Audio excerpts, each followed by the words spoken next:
আসসালামু আলাইকুম। নজরুল ইসলাম বাবু স্বাগত জানাচ্ছি এনটিভির সকালের খবরে। ক্রাউন সিমেন্ট শিরোনাম দেখছিলেন, এবার পুরো খবর। শনিবার থেকে দেশের প্রধান রাজনৈতিক দলগুলোর সাথে সংলাপে বসবেন প্রধান উপদেষ্টা। বুধবার সন্ধ্যায় ফরেন সার্ভিস একাডেমিতে সংবাদ সম্মেলনে এ তথ্য জানান প্রেস সচিব শফিকুল আলম। বলেন, সংলাপের রাজনৈতিক দলগুলোকে ৬ সংস্কার কমিশনের কাজের অগ্রগতি সম্পর্কে অবহিত করা হবে। রিপোর্টে আরও জানাচ্ছেন হাসান জাবেদ। অন্তর্বর্তীকালীন সরকারের দায়িত্ব নেয়ার পর রাজনৈতিক দলগুলোর সাথে 2 দফায় আলোচনা করেছেন প্রধান উপদেষ্টা সহ কয়েকজন উপদেষ্টা। তারই ধারাবাহিকতায় শনিবার থেকে প্রধান রাজনৈতিক দলগুলোর সাথে অন্তর্বর্তী সরকারের প্রধান উপদেষ্টা ডক্টর মোহাম্মদ ইউনূস আবারও সংলাপে বসবেন। সংবাদ সম্মেলনে জানান প্রধান উপদেষ্টার প্রেস সচিব।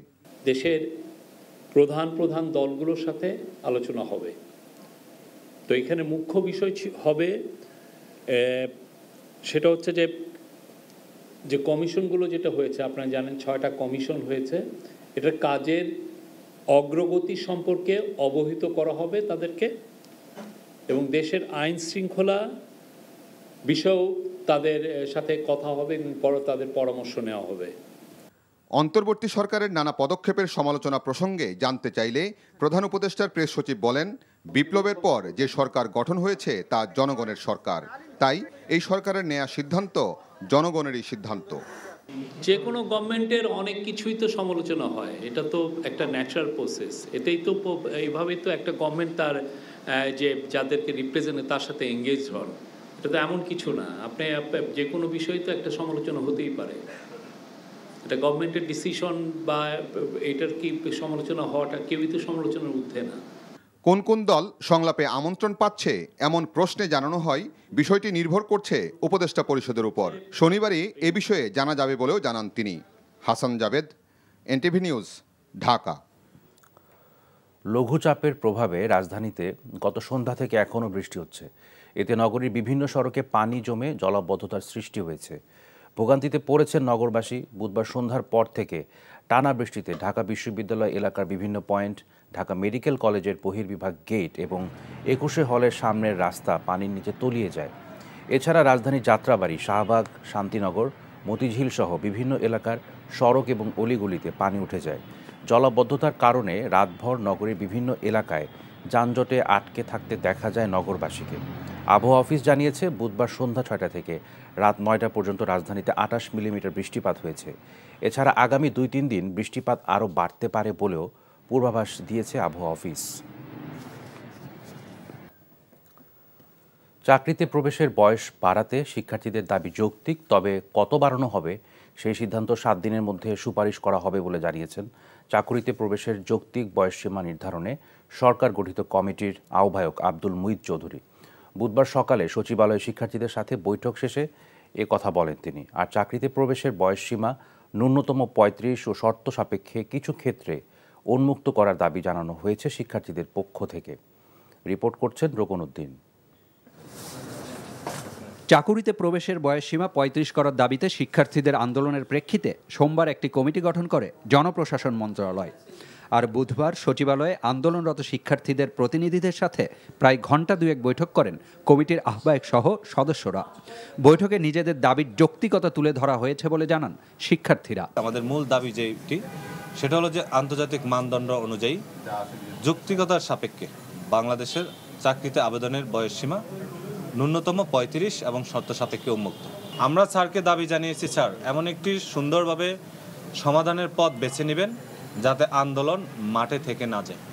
আর শিক্ষার্থীদের দাবি যৌক্তিক ধরে নিয়েই কমিটি কাজ করছে বলে জানান কমিটির আহ্বায়ক। বয়স বৃদ্ধি করার যৌক্তিকতা আছে, এই বিষয়ে কোনো সন্দেহ নেই। এখন কতটুকু করা যা যৌক্তিক সেটা আমরা আবার সার্বিক পরিস্থিতির আলোকে চিন্তা করব, করে ফাইনালি আমরা চূড়ান্ত করলে তখন আবার আমরা বলতে পারবো যে এটা আমরা করেছি। কেন? কারণ হলো বিভিন্ন কারণে, ইউনিভার্সিটির সেশন জট, কোভিড, এই সমস্ত কারণে অনেক ছাত্রছাত্রী, একটা সেগমেন্ট এরা এফেক্টেড হয়েছে খুব সিভিয়ারলি। কাজেই তাদেরকে এটা রিলিফ দেওয়া দরকার। আর সার্বিক পরিস্থিতিতে পৃথিবীতে, আমেরিকায় তো কোনো বয়সই নেই চাকরি প্রবেশের, অন্যান্য জায়গায় পার্শ্ববর্তী দেশগুলোতে, অন্যান্য দেশে বয়স এমনিতেই বেশি আছে। 7 দিনের মধ্যে কমিটির প্রতিবেদন প্রকাশের পর তাদের পরবর্তী অবস্থান তুলে ধরা হবে বলে জানিয়েছেন আন্দোলনরত শিক্ষার্থীরা। Rokon Uddin, NTV news, Dhaka. Cheque জালিয়াতি করে গ্রাহকদের কোটি টাকা আত্মসাতের অভিযোগ উঠেছে বগুড়ার নন্দীগ্রামে অগ্রণী ব্যাংক ভাটারা শাখার ম্যানেজারের বিরুদ্ধে। ঘটনার পর পলাতক থাকায় তাকে সাময়িক বরখাস্ত করা হয়েছে। 1.5 মাস আগের এ ঘটনায় তদন্ত কমিটি গঠন হলেও সেই রিপোর্ট এখনও প্রকাশ পায়নি। টাকা ফেরত পাবেন কিনা এমন শঙ্কায় দিন কাটছে গ্রাহকদের। তবে ব্যাংকের আঞ্চলিক শাখার উপমহাব্যবস্থাপক বলছেন ঊর্ধ্বতন কর্তৃপক্ষের নির্দেশনা মোতাবেক ব্যবস্থা নেওয়া হবে। বগুড়া থেকে আতিকুর রহমান সোহাগের পাঠানো রিপোর্ট, ক্যামেরায় ছিলেন এমদাদুল হক। আগস্ট মাসের মাঝামাঝি নন্দীগ্রাম উপজেলার খোরশেদ আলী অগ্রণী ব্যাংক নন্দীগ্রাম শাখায় 10 লাখ টাকা উত্তোলনের জন্য একটি চেক জমা দেন। তখন ক্যাশ কাউন্টার থেকে জানানো হয় তার অ্যাকাউন্টে মাত্র 3 লাখ টাকা আছে। এই ঘটনা শোনার পর তিনি চলে যান ভাটরা শাখায়, যেখানে তার মূল অ্যাকাউন্ট খোলা হয়েছিল।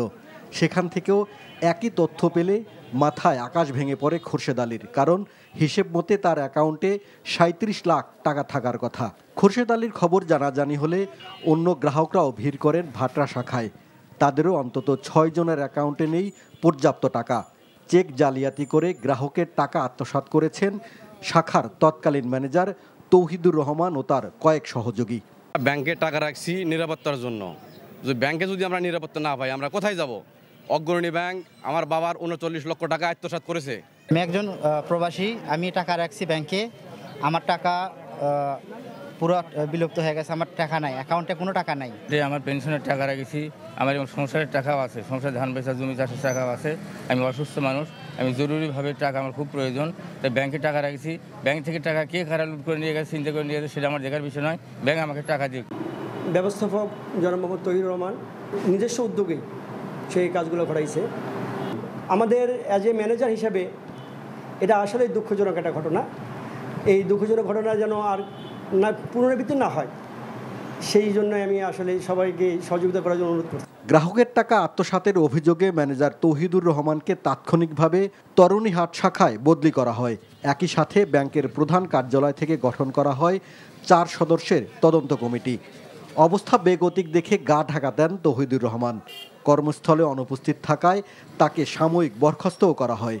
1.5 মাস অতিবাহিত হলেও তদন্ত কমিটির রিপোর্ট পাননি বলে জানান আঞ্চলিক শাখার উপমহাব্যবস্থাপক জালাল উদ্দিন। গত পরশুদিনও অডিট টিমের সাথে কথা বলেছি যে এটার সর্বশেষ অগ্রগতি আমার করণীয় কি এটা জানার জন্য, টাকাটা উদ্ধারের জন্য। তখন অডিট টিম আমাকে বলছে আপনার এই মুহূর্তে আপনার কোনো করণীয় নাই, কারণ আমরা অডিট রিপোর্ট সাবমিট করেছি এবং তদন্ত রিপোর্টও সাবমিট করেছি। এটা বোর্ডে উঠবে, বোর্ডই সিদ্ধান্ত দেবে টাকাটা কিভাবে আদায় হবে।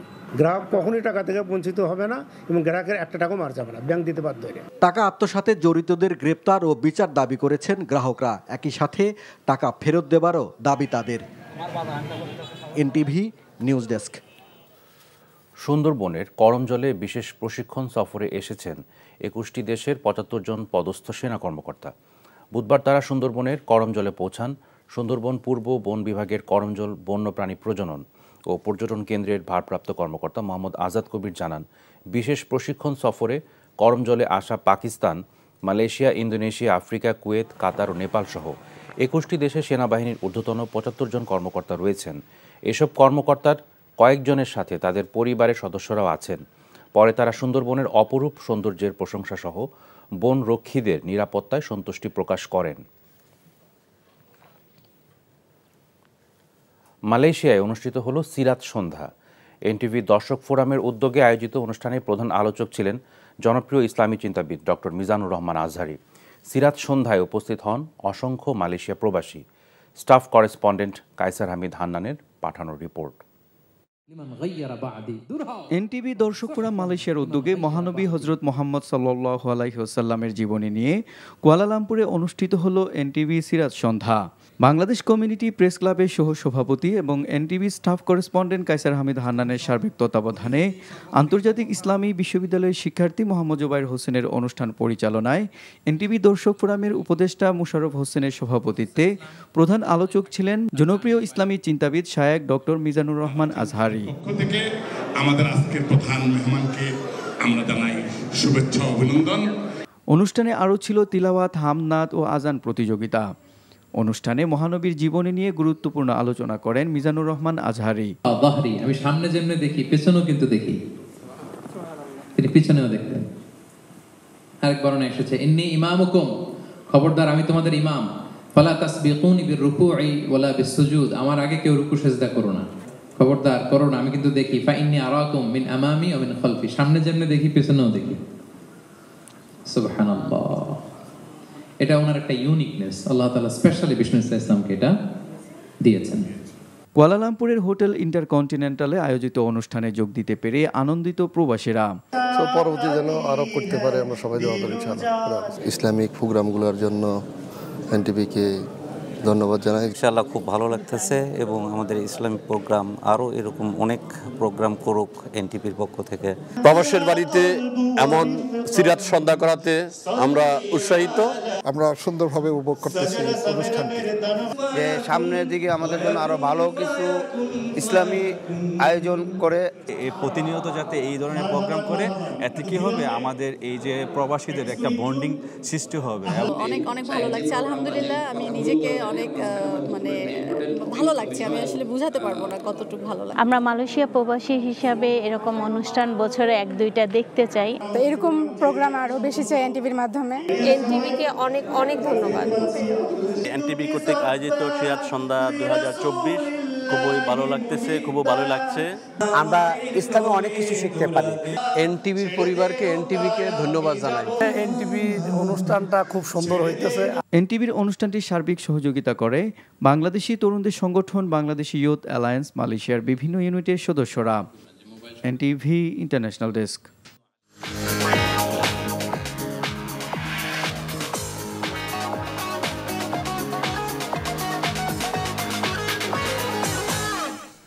নগদ নিবেদিত অর্থনীতির খবর।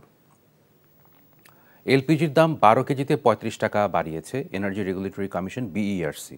ঘোষিত নতুন দর বুধবার সন্ধ্যা 6টা থেকে কার্যকর হয়েছে। বিইআরসি কার্যালয়ে সংবাদ সম্মেলনে সংস্থাটির চেয়ারম্যান জালাল আহমেদ জানান, বিভিন্ন দেশ থেকে আমদানিকৃত এলপিজি তৈরির মূল উপাদান প্রোপেন ও বিউটেনের মূল্য প্রকাশ করে সৌদি আরবের প্রতিষ্ঠান আরামকো, সেই অনুযায়ী দেশে এলপিজির দাম সমন্বয় করে বিইআরসি। এর আগে জুলাই, অগাস্ট ও সেপ্টেম্বরে মূল্য সমন্বয় করতে 3 দফায় বাড়ে দাম। অক্টোবরের জন্য প্রতি 12 কেজি সিলিন্ডারের দর নির্ধারণ করা হয়েছে 1456 টাকা। এছাড়া গাড়িতে ব্যবহৃত এলপিজি অটো গ্যাসের দাম প্রতি লিটার 65 টাকা 26 পয়সা থেকে বেড়ে দাঁড়িয়েছে 66 টাকা 84 পয়সা। এই ছিল সকালের খবরে। এই খবরের ভিডিও সহ আপডেট জানতে ভিজিট করুন এনটিভি অনলাইন www.ntvbd.com। এছাড়াও এনটিভির জনপ্রিয় সব অনুষ্ঠান ও খবরের আপডেট জানতে ভিজিট করুন আমাদের ইউটিউব ও ভেরিফাইড ফেসবুক পেজ। ধন্যবাদ সবাইকে।